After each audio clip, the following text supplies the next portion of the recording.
یہ دیکھ میں نے کسی کو چانٹ بھی نہیں لگایا، ادھر میں آیا. تو آپ کا بیٹا کام کیا کرتا تھا؟ ہاں کام کیا کرتا یہ بکری چرانا ہے، صبح لے کے جانا ہے. تھا؟ اچھا.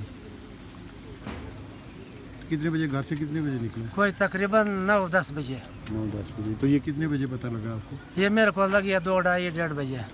اس وقت میں ٹائم تو نہیں دیکھا بھائی، یہی ٹائم تھا.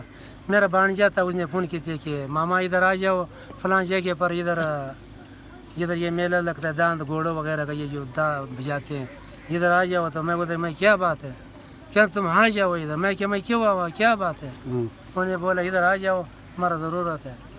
پھر میرے کو سمجھ آ گیا ضرورت بس یہی ہے. تو میرا بچہ گیا اسی موٹر سائیکل پر بازار کوئی چیز لینے کے لیے. میرا اس کا شک پڑا میں کہ وہ کسی نے مار دیا. تو پھر میں کہ نہیں، اس کو نام شام کاک بولتا ہے. میں کہ کاک کدھر ہے؟ سخیا نہیں، اس کا میرا نہیں پتا، تو ادھر آ جاؤ. میں جب گیا بس 1:30-2 بجے کا ٹائم ہے کتنا، تو اس کا جو خون میں لت پت تھا وہ بری طرح انہوں نے شہید کیا. آپ کا نام کیا ہے؟ اجمل خان. اجمل خان. تو کتنا عرصہ ہو گیا ڈڈیارہ رہتے ہوئے آپ کو؟ میرے کو ڈڈیارہ رہتے ہوئے تقریباً 10 سال تو ہو گیا. اچھا. اس سے پہلے؟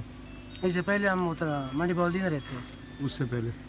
اس سے پہلے اور کدھر نہیں رہتے. اچھا ٹھیک. منڈی بولدی میں ہمارا آبائی شہر ہے، ادھر پنڈ ہمارا موجیاں والا ہے، ہم ادھر بڑے پلے ہیں. پچھلے تو ہمارے ادھر وزیرستان سے آئے ہیں پرانے، وہ بھی سارے ادھر بہت پرانے. ان تقریباً میرے 50 سال عمر ہو گیا. ہاں وہ تو بہت پہلے وہ سارا فوت ہو گیا. تو یہ مصیبت اللہ پاک صبر دے آپ کو. کوئی نہیں دیکھی ایسی پہلے. بہت افسوس ہے. یہ بھی